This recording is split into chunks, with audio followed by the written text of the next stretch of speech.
அன்பு தமிழ் நெஞ்சங்கள் அனைவருக்கும் புனே சிட்டி தமிழ் சங்கத்தின் சார்பில் நன்றி கலந்த வணக்கத்தினை தெரிவித்துக் கொள்கிறோம். இன்னைக்கு ஒரு ஸ்பெஷல் டே, எல்லாருக்கும் தெரிஞ்சிருக்கும். ஏவுகணை நாயகன் என்று அன்போடு எல்லாராலும் அழைக்கப்பெற்று தமிழகத்தையே தலைநிமிர்த்தி பார்க்க வைத்த ஒரு தமிழன் திரு டாக்டர் APJ அப்துல் கலாம் அவர்களின் பிறந்த தினத்தை முன்னிட்டு புனே சிட்டி தமிழ் சங்கம் இந்த நிகழ்ச்சியை உங்களுக்காக வழங்குகிறது. நிகழ்ச்சியில் நம்மோடு கலந்து கொள்ள ஏவுகணை நாயகன் திரு அப்துல் கலாம் அவர்களோடு மிகவும் பரிச்சயமான அவரது நண்பர் திரு பத்மஸ்ரீ வெங்கடாச்சலம் அவர்கள் நம்மோடு இணைந்திருக்கிறார்கள். இன்று ஒரு நல்ல நாள். இந்த நல்ல நாளில் இந்த நிகழ்ச்சி மனதை தொட்ட மனிதர்கள் என்ற ஒரு நிகழ்ச்சியை இன்று துவக்கி வைப்பதற்காக நம்மிடையே இணைந்திருக்கிறார். தமிழர்களின் பண்பாடு என்பது எல்லோரும் அறியப்பட்ட ஒரு விஷயம். என்ன அப்படின்னா, ஒரு ப்ரோக்ராம் அப்படின்னாலே அதுல விளக்கு ஏற்றி வச்சு ஆரம்பிப்பது வைப்பது நமது வழக்கம்.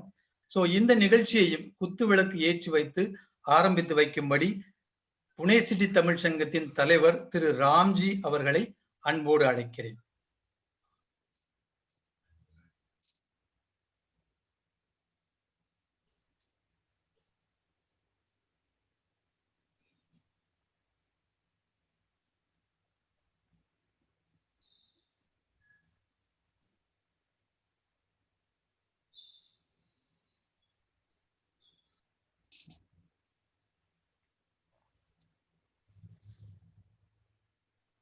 நன்றி.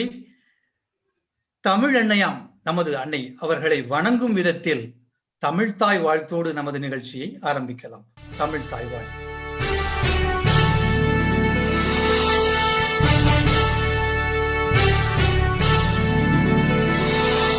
நீராறும் கடலுடுத்த நிலமடந்தை கெழிலொழுகும் சீராறும் மதனமென நிகழ்வரத கண்டமிதில் தெக்கணமும் அதில் சிறந்த திராவிடனல் திருநாடும் தக்க சிறு திரை நுதலும் தரித்தனரும் திலகமுமே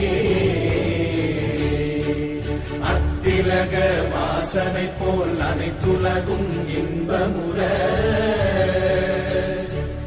எத்திசையும் புகழ் மணக்க இருந்த பெரும் தமிழனங்கே தமிழனங்கே உன் சீரிழமை திறம்பியந்து செயல் மறந்து வாழ்த்துதுமே வாழ்த்துதுமே வாழ்த்துதுமே.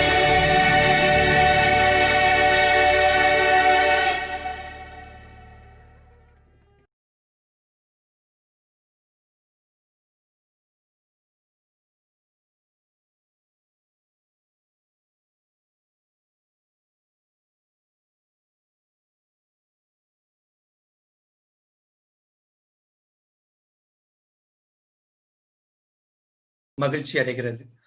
நிகழ்ச்சியில் உங்கள் அனைவரையும் வரவேற்கும் விதத்தில் மற்றும் நமது இன்றைய சிறப்பு விருந்தினர் திரு வேதாச்சலம் அவர்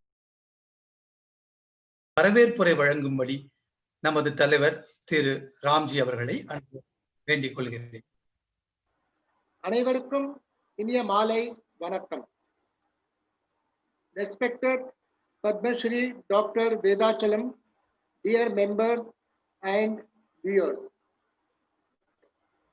I am immensely happy to welcome all of you to this special event for two reasons. One, today is the birthday of Dr. Abdul Kalam, who dedicated his life to the society, and therefore we have distinguished guest person here, Dr. Vedachalam, to talk about him. He has spent more than 15 years working with Dr. Abdul Kalam. Second, for releasing the video of an interview with Dr. Balaguruswamy, Managing Trustee of Aishwaryam Trust. This is the first of a series of interview we intended to do with Tamil who have significantly contributed to the society. Manadai Totta Manidargal. Manadai Totta Manidargal is the topic. I am sure you will like both the events which are broad provoking. With this, I request our secretary, Mr. Arun Selvan, to introduce Dr. Vedachalam to you. Nandri.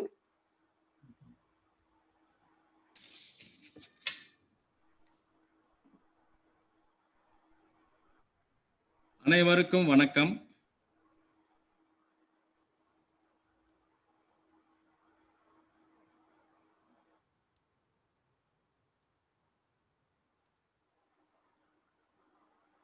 Sir மியூட்ல இருக்கீங்க. எடுத்துட்டேன். அனைவருக்கும் வணக்கம். இன்றைய நிகழ்ச்சிக்கு ஒரு சிறப்பு விருந்தினரை அழைக்க வேண்டும் என்று நாங்கள் முடிவெடுத்த போது நான் என்னுடைய நண்பரை அணுகினேன். அவர் இஸ்ரோவில் வேலை பார்த்தவர். அவர்கிட்ட கேட்டேன், உங்களுக்கு யாராவது தெரியுமா இந்த மாதிரி ஒரு நிகழ்ச்சிக்கு வந்து தலை தாங்கிறதுக்கு ஒரு நல்ல ஒரு மனிதர் வேணும்னு. அவர் தான் டாக்டர் நாகராஜன் வேதாச்சலத்தை அறிமுகப்படுத்தினார். அவரை பற்றி சொல்லணுன்னாக்கா நிறைய இருக்கு, பக்கம் பக்கமாக சொல்லலாம். அது ஒரு ப்ரோக்ராமே நடத்திடலாம். அதை வச்சு நான் எவ்வளவு சுருக்கமாக சொல்ல முடியுமோ இன்னைக்கு சொல்லுறேன். எல்லாமே வந்து இது டெக்னிக்கலாக நிறைய விஷயம் இருக்கிறதுனால நான் இங்கிலீஷில் படிக்கிறேன், மன்னிக்கவும். Dr. Nagarajan Vedachalam was born in Madurai, did his schooling in Madurai and college at the Tyagarajar College of Engineering, Madurai. He graduated in mechanical engineering in the year 1964 from the University of Madras.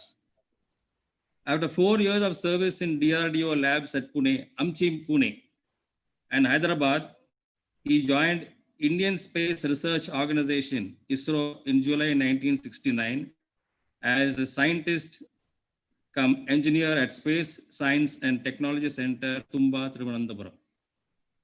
In a career spanning 35 years, over 35 years in ISRO, Vedachalam had held several important positions like project director, inertial guidance systems for ASLV. ASLV naka augmented launch vehicle, and PSLV, that is Polar Satellite Launch Vehicle. Group Director, Navigation, Guidance and Control Group, Founder Director, ISRO Inertia Systems Unit, and Director, Liquid Propulsion System Center at Thiruvananthapuram. Dr. N. Vedachalam, an outstanding scientist of ISRO, and as a Director, Liquid Propulsion System Center at Thiruvananthapuram, I directed the indigenous development of Indian cryogenic socket stage and GSLV geosynchronous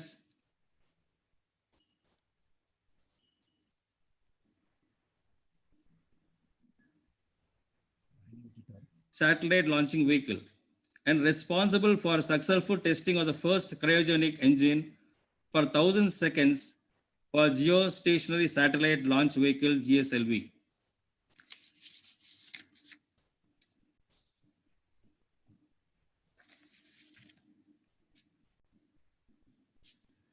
Cryogenic fuels are those fuels that require storage and external low temperature.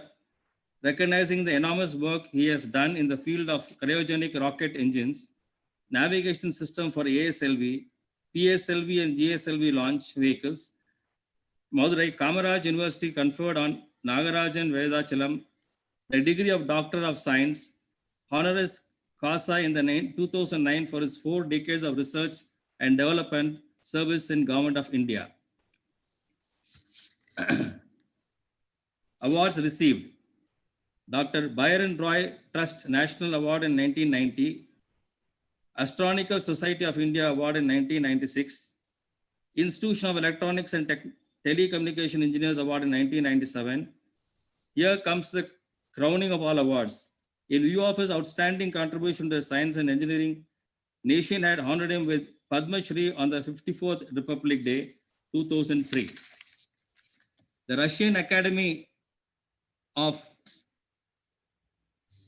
Cosmonautics, Moscow had decorated Vedachalam with a Yuri Gagarin gold medal with a citation in 2004. Government of India, dependent on Science and Space and awarded Dr. Vedachalam Outstanding Achievement Award in November 2008, which carried a citation and a cash of 15 lakh rupees.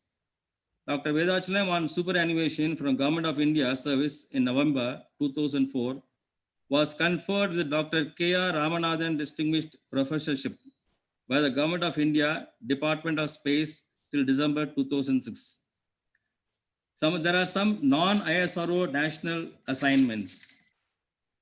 He was a member of the Anil Kokotkar High-Level Safety Review Committee of Ministry of Railways during the year 2011-2012. Dr. Vedachalam had assisted the National Civil Aircraft Development Project as a member of technical group for 100-seat civil jet aircraft design and finalized the engine selection during the year 2013-2014.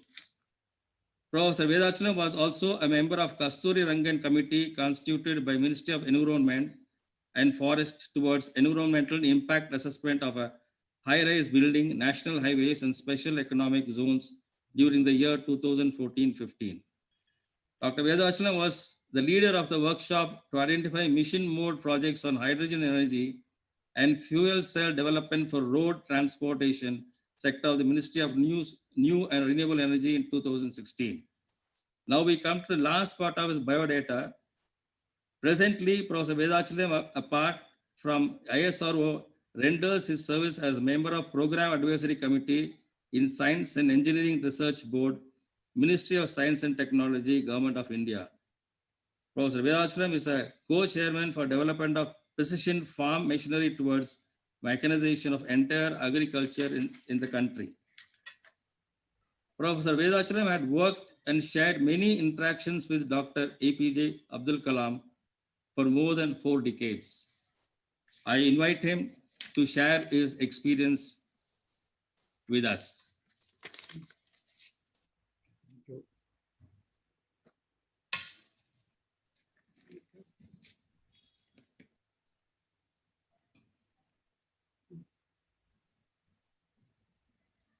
So we start.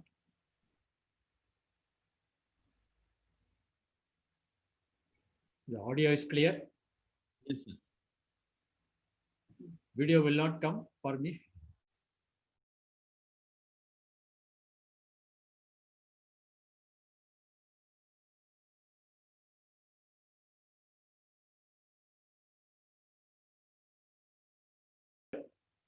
தலைவர் உயர் திரு ராம்ஜி அவர்களே, உபதலைவர் முனைவர் சத்யநாராயணன் அவர்களே, சங்க செயலாளர் engineer திரு அருள்செல்வன் அவர்களே, பூனா நகர் தமிழ்ச்சங்க உறுப்பினர்களே, தமிழ் தாய்மொழியாக கொண்ட உலகெங்கிலும் இருக்கிற தமிழர்களே, உங்கள் எல்லோருக்கும் என்னுடைய மனமார்ந்த வணக்கத்தை தெரிவித்துக் கொண்டு, இந்த நன்னாளில் முனைவர் முன்னாள் இந்திய குடியரசுத் தலைவர் அப்துல் கலாம் அவர்களின் பிறந்த நாளை ஒரு சிறப்பாக கொண்டாடுவதற்கு எடுத்த முயற்சிக்காக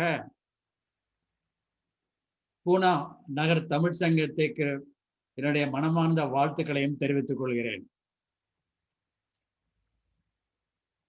முன்னாள் இந்திய குடியரசுத் தலைவருக்கு நீங்கள் சூட்டியிருக்கும் பட்டம் என்னது? மிசைல் மேன், அதாவது ஏவுகணை நாயகன். ஏவுகணை நாயகன் என்ற பட்டத்தை கொடுத்ததற்கு நான் மிகவும் மகிழ்ச்சி அடைகிறேன். முன்னாள் இந்திய குடியரசுத் தலைவர் சிறப்பு முனைவர் அபுல் பக்கீர் ஜீனலாபிதன் அப்துல் கலாம், இந்த பெயரை அவருடைய தகப்பனார் 89 ஆண்டுகளுக்கு முன்பு வைத்திருக்கிறார். என்னுடைய நண்பரிடம் கேட்டேன், அப்துல் கலாம் என்ற பெயரை எப்படி அவருடைய தந்தை வைத்திருக்க வாய்ப்புன்னு கேட்ட பொழுது, பண்டைய காலத்தில் பெர்ஷியா பாரசீக மொழிகளில் பெர்சி என்ற மொழியில் அப்துல் கலாம் என்றால் மக்கள் தலைவர் என்று பொருள் தமிழாக்கம். ஆக பிறவிலேயே அவருடைய தகப்பனார் கொடுத்த பெயர் பெர்ச் மொழியில் மக்கள் தலைவர். இன்று அவர் நம்முடன் இருந்திருந்தால், குறிப்பாக பள்ளி மாணவருடன் இருந்திருந்தால், அவர் என்ன சொல்லியிருப்பார் தெரியுமா? நான்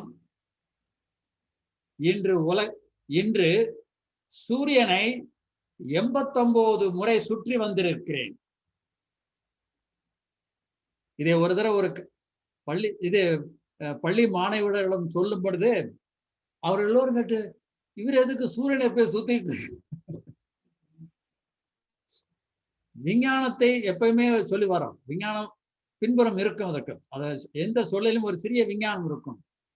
தன்னுடைய வயதை சூரியனை 89 முறை சுற்றி வந்திருக்கிறேன் என்று சொல்லியிருக்கோம். அந்த மாமனிதர் நான் முதல் சந்தித்தது கிட்டத்தட்ட 51 ஆண்டுகளுக்கு முன்பாக 1969 பூனா, ஹைதராபாத் என்ற இரு பெரு நகரங்களில் உள்ள பாதுகாப்பு ஆராய்ச்சி தொழிற்கூடத்தில் பணிபுரிந்து இந்திய விண்வெளி ஆராய்ச்சிக்கு விண்ணப்பம் செய்திருந்தேன். என்னுடைய நேர்முக தேர்வில் இருந்த 5 விஞ்ஞானிகளில் ஒருவர் அப்துல் கலாம் அவர்கள். அந்த நேர்முக தேர்வில் அவர் என்னை ஒரே ஒரு கேள்விதான் கேட்டார். நான் அளித்த பதில் அவருக்கு சிறிது திருப்தி இல்லாமல் இருந்திருக்கலாம். ஆனாலும் பக்கத்தில் இருந்த மற்ற துறை விஞ்ஞானியானவர் நமது முன்னாள் அண்ணா பல்கலைக்கழகத்தின் துணைவேந்தர் ஆரம் வாசகம், பேராசிரியர் ஆரம் வாசகம் பக்கத்தில் இருந்தவர், இவர் உங்களுடைய துறைக்கு விண்ணப்பம் செய்யவில்லை, எங்கள் துறைக்குத்தான் விண்ணப்பம் செய்திருக்கிறார். இருந்தாலும் கலாம் என்ன சொன்னார் தெரியுமா? இவரை எடுங்கள். அவர் சொல்ல, உங்களை செலக்ட் பண்ணியாச்சு, நாளைக்கே நீங்க ஜாயின் பண்ணுங்க. மத்திய அரசாங்கத்திலிருந்து விடுதலை பத்திரம் வாங்கி சேர்ந்த அன்றிலிருந்து கிட்டத்தட்ட 15 ஆண்டுகள் அவருடன் தோளோடு தோளாக நாங்கள் செய்த முயற்சியினால் SLV-3 என்ற முதல் ஏவு ஊர்தி வெற்றிகரமாக 1981 விண்வெளிக்கு செலுத்தப்பட்டது. கிட்டத்தட்ட 18 டன் எடையுள்ள ஒரு 4 கட்ட ராக்கெட் 35 கிலோகிராம் செயற்கைக்கோளை விண்ணில் செலுத்தியது. இது உலக அளவிலே இந்தியாவின் சாதனை. இந்த சாதனைக்கு அவருக்கு மத்திய அரசாங்கம் பத்மபூஷன் என்ற உயர் விருதை அளித்தது. அந்த விருதை பெற்ற டாக்டர் கலாம் அவர்களுக்கு இந்தியாவில் பாதுகாப்புத்துறை ஆராய்ச்சிக்கு தகுந்த விஞ்ஞானி என்று மத்திய அரசு அவரை வேண்டி கேட்டு எங்கள் துறையிலிருந்து அவரை மாற்றி அக்னி போன்ற ஏவுகணைக்கு அவரை தலைவராக நியமித்தார்கள். அந்த ஏவுகணை திட்டத்தில் அவர் புரிந்த சாதனைக்கு 10 ஆண்டுகளில் பத்மபூஷ் விருதிலிருந்து பத்ம விபூஷன் விருது அளித்தார்கள். அக்னி, ஆகாஷ், நாக் என்ற 5 வகையான ஏவுகணையை திட்டமிட்டு செயல்படுத்தி வெற்றிகரமாக காட்டியதற்கு இந்த பத்ம விபூஷன் விருதை பெற்றார். அதன் பிறகு அந்த துறைக்கே அவர் தலைவராக்கினார்கள். பாதுகாப்பு ஆராய்ச்சி துறைக்கு செயலாளராகவும் தலைவராகவும் அவரை நியமித்து கிட்டத்தட்ட அவர் செய்த ஒரு முக்கியமான சாதனை என்னவென்றால், அணுசக்தி துறையும் இந்திய பாதுகாப்பு துறை ஒன்று சேர்ந்து பொக்ரானில் அணுகுண்டை நிலத்தடியில் வெடித்து உலக அளவில் நாமும் ஒரு அணு ஆயுத வல்லரசு என்ற ஒரு சாதனை படைத்து காட்டினார். இந்த சாதனைக்கு அவர் பெற்ற விருதானது பாரத ரத்னா. இந்தியாவிலேயே உழைத்து அறிவியலில் ஒரு சாதனை படைத்து பாரத ரத்னா வாங்கியவர் இவர் ஒருவர் தான் முதலில். ஆக அவருடைய வளர்ச்சி இந்திய விண்வெளி ஆராய்ச்சி துறையிலிருந்து தொடங்கி பாதுகாப்பு துறையில் சாதனை புரிந்து இந்தியாவில் ஒரு வல்லரசு நாடாக ஆக்க வேண்டும் என்ற குறிக்கோளை அடைய செய்திருக்கிறார். அவர் எப்பொழுதுமே ஆங்கிலத்தில் கூறுவார், ஸ்ட்ரெங்த், ரெஸ்பெக்ட், ஸ்ட்ரெங்த். அதாவது தமிழில் அந்த காலத்து ஒரு வாக்கு உண்டு, வல்லான் வகுத்ததே வாய்க்கால் என்று. Strength, respect, strength. இன்று இரண்டாம் உலக மகா யுத்தத்திற்கு பிறகு ஆயிரக்கணக்கான அணுகுண்டுகளை தயாரித்து வைத்திருக்கும் 5-6 நாடுகள் 2 முறைதான் அணுகுண்டுகளை ஜப்பானில் வீசி இருக்கிறார்கள். அதுவும் 2வது உலக போர் முடிவதற்கு. அதன் பிறகு ஆயிரக்கணக்கான இந்த ஆயுதத்தை கையில் வைத்திருந்தும் எவரும் அதை உபயோகப்படுத்தவில்லை. உபயோகப்படுத்தினால் உலகமே அழிந்துவிடும். அந்த பயம் இருக்க வேண்டும் என்றுதான் நாமும் ஒரு வல்லரசாக இருக்க வேண்டும் என்றால் இந்த அணுகுண்டை சோதனை செய்து காட்ட வேண்டும் என்று காட்டி பெற்ற அவர் உயர்ந்த விருதானது பாரத ரத்னா. பாரத ரத்னா வாங்கியவுடன் எங்களுக்கெல்லாம் மிக்க மகிழ்ச்சியா இருந்தது. அப்பொழுது நாங்கள் அவரை திருவனந்தபுரத்திற்கு அழைத்தோம்.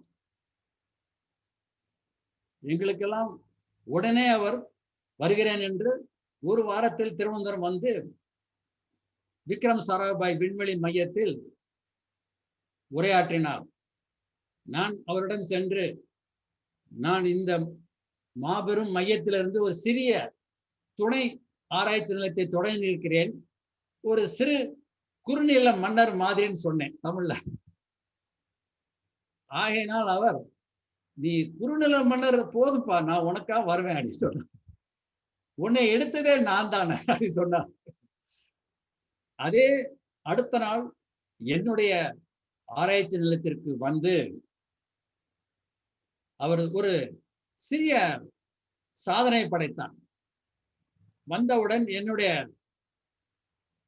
இயக்குனர், நான் இயக்குனர் ISRO இனர்ஷியல் சிஸ்டம் யூனிட்.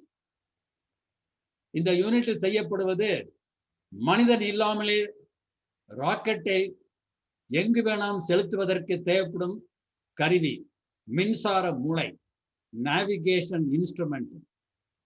இதை யாரும் தரமாட்டார்கள். எந்த ஒரு நாடும் இதை பகிர்ந்து கொள்ளாத விஷயம். ஏனென்றால் இது இருந்தால்தான் நீங்கள் அணுகுண்டை இன்னொருத்தர் மேல போட முடியும்.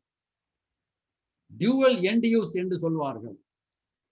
எந்த நாட்டின் உதவி இல்லாமல் இந்த துறையில் நாங்கள் தன்னிறைவு அடைந்திருக்கிறோம். எதற்காக என்னுடைய ஆராய்ச்சி நிலையத்துக்கு வந்தவுடன் கலாம் சொன்னார், எனக்கு உன் ரூமுக்கு கூட்டிட்டு போப்பான்னாரு. ஏன் சார், சிற்றுண்டி வேணுமா அல்லது உன்னுடைய ரூமுக்கு என்னை கூட்டிக்கிட்டு போ. வந்தவுடன் உன்னுடைய இயக்குனர் நாற்காலியில் நான் உட்காரலாமான்னு கேட்டார். சார், நாற்காலிகளை எனக்கே அது பெருமை சார். ஒரு பாரத் ரத்னா என்னுடைய ரூம்ல வந்து வந்ததே பெருசு. நீங்க ஏன்னா அவர் சொல்றார், உன்னுடைய நாற்காலி நான் ஏன் உட்காரணும் தெரியுமா? நீ ஒரு சாதனை படைத்திருக்கிறாய். நான் அன்று எனக்காக நீ நேர்முக தேர்வு உன்னை நான் எடுக்காத காரணமே வந்து எனக்காக எடுத்துக்கொள்ளவில்லை. ஆனால் நீ ஒரு துறையை லட்சியமாக கொண்டு விண்ணப்பித்திருக்கிறாய். அந்த லட்சியத்தை நீ சாதனை படைத்திருக்கிறாய். ஒரு தனி ஆராய்ச்சி நிலையத்தை உண்டாக்கி இருக்கிறார். அதுவே எனக்கு மிக பெருமை. அதற்காக உன்னுடைய நாற்காலி நான் ஒரு நிமிடம் உட்காரலாமா என்றார். வணங்கி, ஐயா இது என் பாக்கியம் அப்படின்னு என்னுடைய நாற்காலியில் அவர் உட்கார்ந்தார். அப்பொழுது தமிழில் 2 நண்பர்கள் பக்கத்தில் இருக்கிறார்கள். ஒருவர் இந்திய விண்வெளி ஆராய்ச்சி கழகத்தின் தலைமையகத்தில் இருக்கும் முன்னாள் இயக்குனர் தேவராஜன் நாராயணமூர்த்தி அவர்கள். தற்பொழுது அவர் பெங்களூரில் வசிக்கிறார். இடது பக்கம் என்னுடைய நண்பர் மதுரையைச் சேர்ந்த முனைவர் சிவசுப்ரமணியம் அவர்கள். ஆக எல்லோருமே தமிழ் அறிந்தவர்கள் என்றால் எங்களிடம் ஒரு கேள்வியை கேட்டார். நான் ஒரு ஆங்கிலத்தில் என் மனதில் தோன்றதை சொல்லுகிறேன், அதற்கு தமிழாக்கம் தெரியுமான்னு கேட்டார். ஏன்னா அவர் மனசுல ஏதோ தோணிருக்கு. அந்த ஆங்கில வார்த்தை என்னவென்றால் இக்னைட்டட் மைண்ட். Ignited mind. இன்றும் நான் அதற்கு தூய தமிழாக்கம் கிடைக்கவில்லை. என்னுடைய கல்லூரி நண்பர், தமிழறிஞர், சென்னையில் வாழ்கிறார், இளங்கோ திருவேலன் அவர்களிடம் கேட்டோம். பார்த்து படித்து உண்மையான தமிழாக்கம் சொல்கிறேன் என்று அவர் சொன்னார். அந்த ignited mind is the best. அவர் பிற்காலத்தில் குடியரசுத் தலைவர் ஆன பிறகு மாணவருடன் பேசும் பொழுது இதை கூறுவார். ignited mind of the youth is the most resourceful, powerful resource, the most powerful resource above the earth, on the earth, below the earth. இது டாக்டர் அப்துல் கலாமின் முக்கியமான ஒரு முக்கியமான வார்த்தை. ஆனா இதரை எதற்காக சொல்கிறார் என்றால், மனதை தூண்ட வேண்டும். ஒரு தீப்பொறி எப்படி ஒரு தீயை வளர்க்கிறதோ அதே போல் எப்பொழுதுமே மனது வந்து எதையும் உடனே தொடங்கி அலசி ஆராய வேண்டும். அது இளைஞர்களில் தான் அதிகமாக இருக்கிறது என்று கூறுவதற்கு the ignited mind of the youth is the most powerful resource of the earth, on the earth and below the earth. இது அவருடைய சொல். ஆக இந்திய குடியரசுத் தலைவராக நியமனமானார். அப்பொழுதும் எங்களை விடமாட்டார். அடிக்கடி எங்களை அழைத்து எங்களுடைய முன்னேற்றத்தை பற்றி கேட்பார். அப்படி ஒரு முறை அவர் குடியரசுத் தலைவர் மாளிகையிலிருந்து எனக்கு ஒரு கைபேசியில் அழைப்பு வந்தது. அந்த அழைப்பில் நான் சென்னையில் அடையாறில் என்னோட மகன் வீட்டில் இருந்தேன். அப்ப என்னுடைய நண்பர் டாக்டர் அப்துல் கலாமுடன் மிக நெருங்கிய பழகியவர் தேவராஜன் நாராயணமூர்த்தி அவர்கள் இன்று மாலை குடியரசுத் தலைவர் ஒரு அகில உலக சிறு தொழில் முன்னேற்றத்தை தொடங்கி வைக்கிறார். மத்திய அமைச்சர் கமல்நாத் விரும்பியதுக்காக பிரசிடென்ட் ஷுட் இனாகுரேட்டட், அப்ப இனாகுரேட் பண்ணுகிறார். அந்த விழாவிற்கு செல்வதனால் சில குறிப்புகள் தேவைப்படுகிறது. Vedachalam knows more about me in that area. Please consult him. அப்ப என்னை கேட்டவுடன் நான் எப்ப வேணும்னு கேட்டேன். இப்ப வேணும் சார், சாயங்காலம் 4 மணிக்கு மீட்டிங். 1 மணி நேரம் கழித்து 3 குறிப்புகளை அவர்களை கூப்பிட்டு சொன்னேன். அந்த 3 குறிப்புகளையும் அவர் மாலை அந்த மாநாட்டில் குறிப்பாக சொல்லியிருக்கிறார். அவர் சொன்ன 7 குறிப்புகளில் இந்த 3 குறிப்புகள் சேர்த்திருக்கிறார். அந்த 3 குறிப்புகள் 2வது குறிப்பு சொன்னவுடன் அங்கிருந்த அவ்வளவு பேரும் எழுந்து நின்று கரவொலி செய்து வரவேற்றிருக்கிறார்கள். அந்த கரவொலி ஓய்ந்தவுடன் அவர் சொல்லியிருக்கிறார், இது என்னுடைய கருத்து அல்ல, ரொம்ப நாளா என்னுடைய நண்பரின் உண்மையான கருத்து அப்படின்னு சொல்லியிருக்கிறார். உடனே அந்த மந்திரி கமல்நாத், அவர் பேரை நான் கேட்டிருக்காரு, ஜனாதிபதி மாளிகை வாருங்கள், அங்கு சொல்கிறேன். விழா முடிந்த ராத்திரி 7:30 மணிக்கு ராஷ்டிரபவன் என்னை அழைத்து இதை கூறி நன்றி தெரிவிக்கிறார். ஒரு மாமனிதர் குடியரசுத் தலைவர் என்னை அழைத்து, நீ சொன்ன 3 கருத்துகளையும் 2வது கருத்து ஒரு பெரிய வரவேற்பை பெற்றிருக்கிறது அப்படின்னு எனக்கு வாழ்த்து தெரிவிக்கிறார். அந்த நேரத்தில் எனக்கு தோன்றியதை என்னுடைய நண்பரிடம் கேட்ட பொழுது, இதுக்கு முக்கியமான வள்ளுவர் கூறியிருக்கிறார். அந்த காலத்தில் பெரியாரை துணைகோடல் என்ற அதிகாரத்தில், தம்மின் பெரியார் தவறா ஒழுகுதல் வன்மையில் எல்லாம் தலை.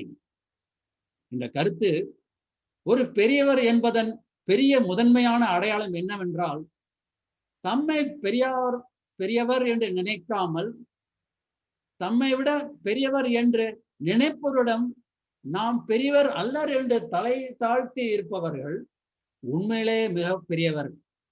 இந்த குறளுக்கு உண்மையான பாத்தியமானவர் இந்த விழாவிற்கு அப்புறம் எனக்கு கூப்பிட்டு வாழ்த்து தெரிவித்திருக்கு. அப்பேற்பட்ட பெரியவராயிருப்பவர்கள் தமிழில் ஒரு கருத்தை கூறுகிறார் என் நண்பர். மணிபிடித்த நெற்கதிர் போலவும் பனி பொழியும் பொழுது இலை கூம்போது போலும் இருப்பார்கள் மாமனிதர் பெரியவர்கள் என்ற ஒரு இலக்கணத்தை நண்பர் திருவேலன் அனுப்பியிருக்கிறார். ஆக இந்த குறளை சொன்னவுடன் ராஷ்டிரபதி பவனில் தமிழ்நாட்டில் தென்கோடியில் இருக்கும் குமரி மாவட்ட தமிழ் ஆர்வலர்கள் ஒன்று சேர்ந்து கிட்டத்தட்ட ஒரு பெரிய வெண்கலத்தில் செய்த திருவள்ளுவர் சிலையை அவருக்கு பரிசாக அளித்தார்கள். குடியரசுத் தலைவர் அது என்ன செய்தார் என்றால், குடியரசுத் தலைவர் மாளிகையின் நுழைவாயில், எல்லோரும் நுழைவாயில் இருக்கிற இடத்தில் அந்த சிலையை வைத்து தினமும் ஒரு திருக்குறள், முதலில் தமிழ், 2வது ஆங்கிலத்தில் மொழிபெயர்ப்பு, 3வது தேசிய மொழியை ஹிந்தியில் மொழிபெயர்த்து வைக்கிறார். ஆக குடியரசுத் தலைவர் மாநிலங்களுக்கு நுழைவர் அவ்வளவு பேரும் திருவள்ளுவரை கண்டு அந்த திருக்குறளை படித்துவிட்டு தான் உள்ளே செல்ல முடியும். எனக்கு தெரியவில்லை, அவர் 1330 குறளையும் வைத்திருப்பார் என்று நினைக்கிறேன். ஏனென்றால் அவர் 5 ஆண்டு காலம் இருந்தார். 1650 நாட்கள், குறளோ 1330 தான். கிட்டத்தட்ட எல்லா குறளையும் அவர் காண்பித்திருப்பார் என்று நினைக்கிறேன். இந்த பிரசிடென்ட் குடியரசுத் தலைவர் பதவியில் இருந்து முடிந்தவரும் அவர் எங்கும் போய் தங்கவில்லை. அவர் அலையாத இடங்கள் இல்லை, போகாத நாடுகள் கிடையாது. அவர் எல்லா பள்ளி குழந்தைகளுக்கும் அழைத்தவுடன் செல்வார். அப்படி செல்லும் பொழுது அவர் சில இடங்களில் அவர் ஒருத்தர் கேட்கிறாங்க, நீங்க மகிழ்ச்சி அடைந்தது எப்பொழுது?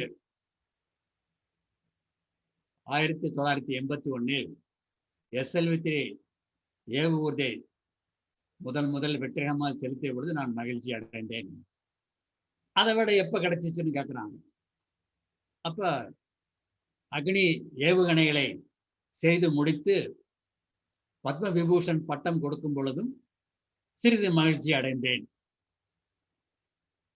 இவ்வளவுதான். வேற எங்கு மிக்க மகிழ்ச்சி அடைந்தீர்கள் கேட்டதுக்கு, பாரத் ரத்னா என்ற விருதை எனக்கு கொடுக்கும் பொழுதும் நான் மகிழ்ச்சி அடைந்தேன். ஆனால் நாங்கள் ராக்கெட் தொழிலில் தொடங்கிய ஃபைபர் கிளாஸ் என்னும் அதிக பலமுள்ள ஒரு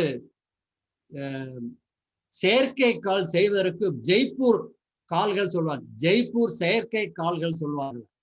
அவர்களுக்கு அந்த தொழில்நுட்பத்தை கொடுத்து ஒரு 2 கால் இறந்த பெண் குழந்தை 2 செயற்கை கால்களை வைத்து நடந்து வருந்த பொழுது அந்த பெண் குழந்தையின் தாய் தந்தையர் விட்ட ஆனந்த கண்ணீரை பார்த்த பொழுதுதான் நான் அடைந்த பெருமகிழ்ச்சி என்று கூறுகிறான். மனித குலத்திற்கே ஒரு எடுத்துக்காட்டாக விளங்கி இருக்கிறார் டாக்டர் அப்துல் கலாம். அதெல்லாம் நமக்கு பெருமை. தமிழ்நாட்டில் பிறந்து வளர்ந்து படித்து நம் நாட்டிற்கே ஒரு பெரிய தொண்டு செய்திருக்கிறார். எனது குடும்ப நிகழ்ச்சி 1-2 சொல்ல விரும்புகிறேன். அவர் எனக்கு பத்மஸ்ரீ பட்டம் கிடைத்த பொழுது அவர்தான் இந்தியாவின் குடியரசுத் தலைவர் இருந்தார். அவர் கையால் பெறுவது ஒரு மகாபெரிய பாக்கியம். நான் அன்று பத்மஸ்ரீ வாங்கும் பொழுது தமிழ்நாட்டிலிருந்து 3 பேர் இருந்தார்கள். மற்றவர் கவிஞர் வைரமுத்து, பாடகர் TM சௌந்தரராஜன். நாங்கள் 3 அன்று ஒரே நாளில் அடுத்தடுத்து, ஏனால் alphabetical order T V Vairamuthu, Vedachalam, TM Soundararajan S ஆக 3 அவர்கள் ஆல்பலை இன்னும் ஒரே தமிழர்களா வந்து அன்று மாலை எங்களை தனியாக அழைத்து என் வாழ்க்கை துணைவியாரும் நானும் அவருடைய அலுவலகத்தில் தேநீர் விருந்து கொடுத்தார்கள்.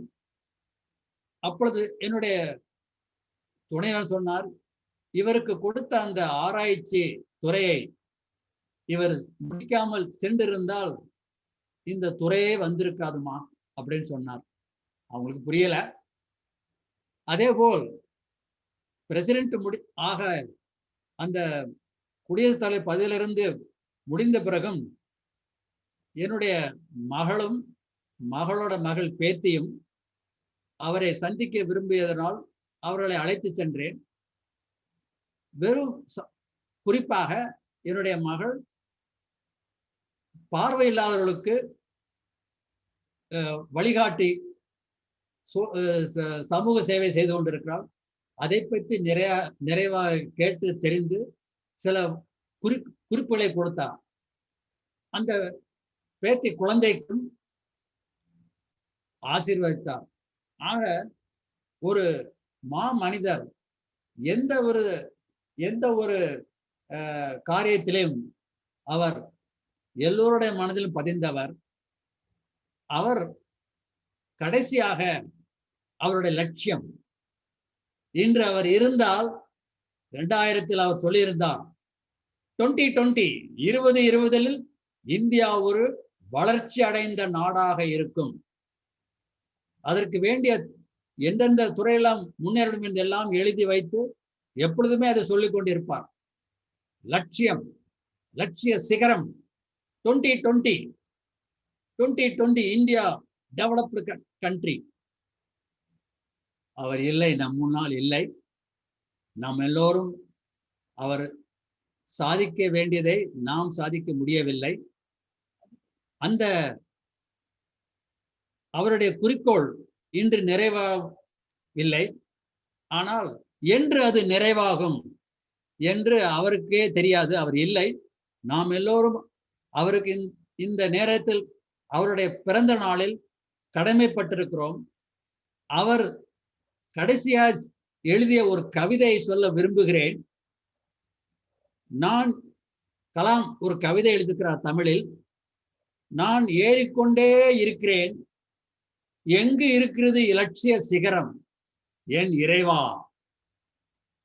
நான் ஏறிக்கொண்டே இருக்கிறேன். எங்கிருக்கிறது இலட்சிய சிகரம்? என் இறைவா. நான் தேடிக்கொண்டே இருக்கிறேன். எங்கு இருக்கிறது அருவி புதையல்? என் இறைவா. நான் தேடிக்கொண்டே இருக்கிறேன். எங்கிருக்கிறது அருவி புதையல்? என் இறைவா. நான் பெருங்கடலில் நீந்திக் கொண்டே இருக்கிறேன். எங்கிருக்கிறது அமைதி தீவு? என் இறைவா. நான் பெருங்கடலில் நீந்திக் கொண்டே இருக்கிறேன். எங்கிருக்கிறது அமைதி தீவு? என் இறைவா. என் இறைவா. 100 கோடி மக்கள் லட்சிய சிகரத்தையும் 100 கோடி மக்கள் லட்சிய சிகரத்தையும் அறிவு புதையலையும் அன்பு அமைதியையும் உழைத்து அடைய அருள்வாயாகுக. லட்சிய சிகரத்தையும் அறிவு புதலையும் இன்ப அமைதியையும் உழைத்து அடைய அருள்வாயாக என்று எல்லாம் வல்ல இறைவனை வேண்டியிருக்கிறார் நம்ம எல்லோருக்காக.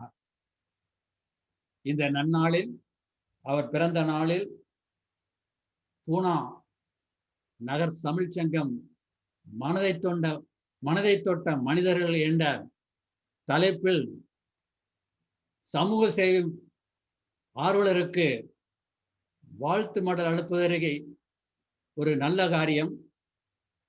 நான் இவ்வளவு நேரம் என் மனதில் பட்ட மனதில் தோன்றியதை நான் சொன்னேன். அதேபோல் தமிழ்ச்சங்கம் இப்போ ஒரு நல்ல ஒரு காரியத்தை தொடங்கி இருக்கிறீர்கள். இது நெடுங்காலம் வளர்ந்து கொண்டே போக வேண்டும். இதேபோல் மற்ற தமிழ்ச்சங்கங்களும் சமூக சேவை ஆர்வலருக்கு ஊக்குவித்து சமூக சேவையை வளப்படுத்தும் என்ற நம்பிக்கையுடன் இந்த மனதை தொட்ட மனிதர்கள் விழாவிற்கு என்னை அழைத்ததற்கும் நன்றி கூறி இந்த விழாவை மனதை தொட்ட மனிதர்கள் விழாவை தொடங்கி வைத்து என்னுடைய நன்றியை தெரிவித்துக் கொள்கிறேன். வணக்கம்.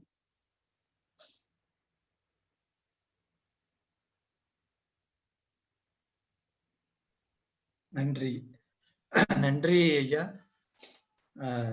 சார் சொன்ன மாதிரி ரொம்ப அருமையாக இந்த நிகழ்ச்சியை தொடங்கி வைத்திருக்கிறார். இப்பொழுது மனதை தொட்ட மனிதர்கள் என்ற இந்த நிகழ்ச்சி இப்பொழுது தொடங்கும்.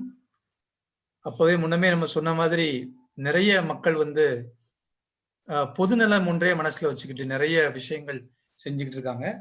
சோ அந்த மாதிரி நபர்களை அடையாளம் கண்டு புனேசிட்டி தமிழ்ச்சங்கம் இப்போது உங்கள் கண்முன் கொண்டு வந்து நிறுத்துகிறது. இப்போது நாம் நேரடியாக மனதை தொட்ட மனிதர்கள் என்ற நிகழ்ச்சிக்கு போகலாம். நன்றி.